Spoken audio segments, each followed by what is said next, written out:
Maddie, honey, I'm your best friend. I love you to death, but I think you're crazy if you want to cheat on him. Jackson is the sweetest man I know. Laurel Richland was clearly annoyed.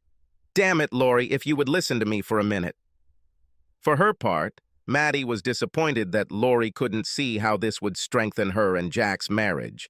And the best part was that if her plan worked, Jack would be so fat, dumb, and happy that he wouldn't pester her anymore about having children.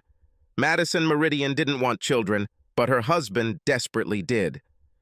It wouldn't be cheating, girlfriend, because he would know about it and he would have you. He thinks you're hot. Honey, I think you need therapy, but we're friends. If sex with your husband is the price I have to pay to support you, well, I think I can handle it. But seriously, I'll be there to tell you, I told you so. I have a better idea. We could have a threesome. Ugh, no need. Madison waved it off. I know what I'm doing and I know my husband better than you. Just remember, be at my house at 8 o'clock sharp. She didn't see Lori shake her head in disbelief. That same evening at Meridian's house. You are crazy! Jackson stared wildly at his clearly deranged wife. Let's see if I understood correctly. You have a guy who gives you what I can't, and I'm guessing he's longer than me. Do you really have to be so rude? Yes! Saliva flew out of his mouth. So, for my understanding of your need to expand your horizons, in return we are going to ruin our marriage. Jack, this is just disgusting. We won't ruin our marriage at all. You know, we are strengthening our marriage, and for your understanding, you will receive Lori, and I will receive Shell, my lover, to heal me. It's a win-win.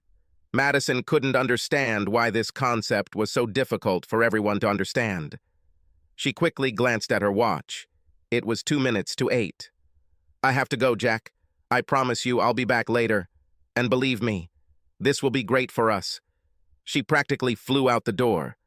Jack was in a state of shock and froze in place when he heard a knock. He slowly opened the door. Lori stood there. He started to say something, but Lori quickly raised her hand and walked past him. Damn, she looks really good. Don't say a word, Jack. Just listen to me. We can both agree that your wife needs to be institutionalized, but I have to tell you. She paused to take a deep breath and gather her courage. She slowly closed her eyes and let her dress fall to the floor, and there she stood, naked as the day she was born. Jack, take me to the bedroom and I'll explain my position, she suggested hoarsely. 5 months later, Madison was waiting for her friend at the local Starbucks. Lori was late again.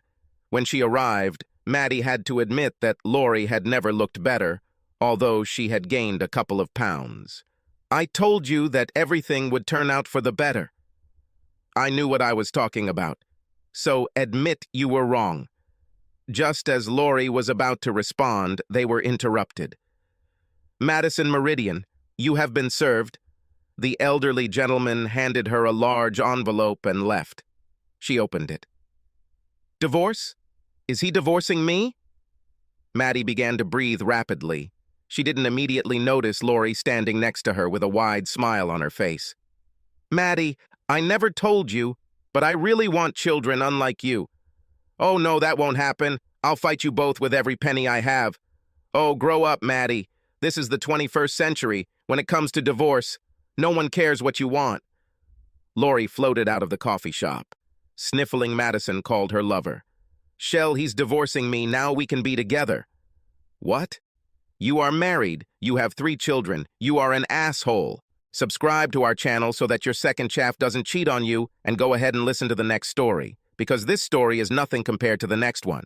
If you're under 18, don't even think about listening to the next one.